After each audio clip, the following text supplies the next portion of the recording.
Hai semua, selamat datang ke Dasher Channel. So, korang tahu kan Xiaomi dah keluarkan Mi Band 5. So, hari ni kita nak review Mi Band 5. Ni kotak Mi Band 5. Lepas tu nanti, korang dah beli, korang dapat satu Mi Band 5, dapat dia punya charging magnet. Senang je sekarang charge dia. Just tekan je dan korang akan dapat manual book dia. Jangan risau kalau manual book dia dalam Chinese. And jangan risau juga kalau korang dapat Mi Band in Chinese. Korang boleh just tukar language dia ke English dalam Mi Fit apps. Kalau korang nak tahu, perbezaan dari luar memang tak ketara sangat. Tapi bila korang rasa Mi Band 4 punya band ni dengan Mi Band 5 punya band, Mi Band 5 punya band lagi lembut. Yang ni keras sikit.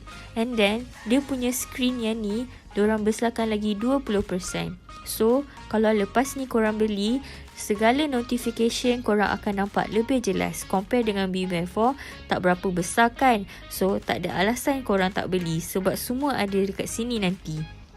Benda baru yang ada dalam ni, kita ada PAI. Dekat situ, kita boleh tahu senaman apa yang sesuai untuk kita berdasarkan jantina dan umur kita.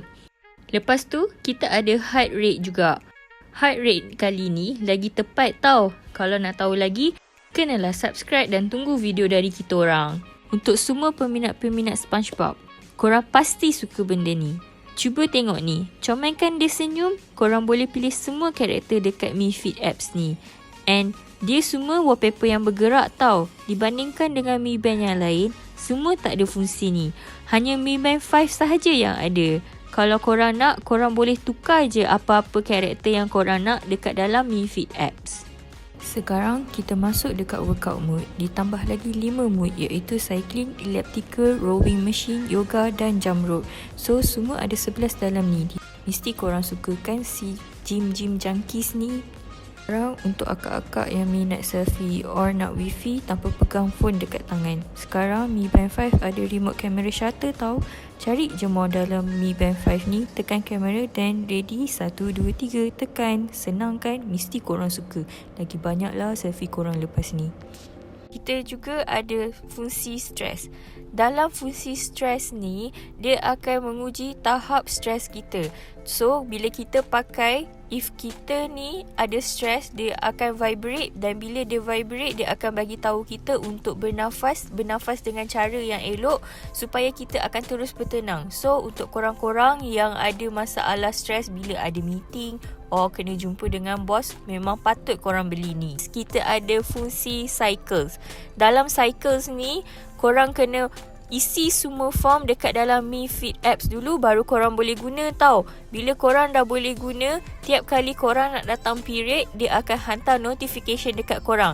Dalam notification tu dia akan bagi tahu berapa lama lagi period nak datang, exercise apa yang tak patut korang buat. Bila period kan kita tak boleh nak buat exercise banyak-banyak atau exercise berat-berat.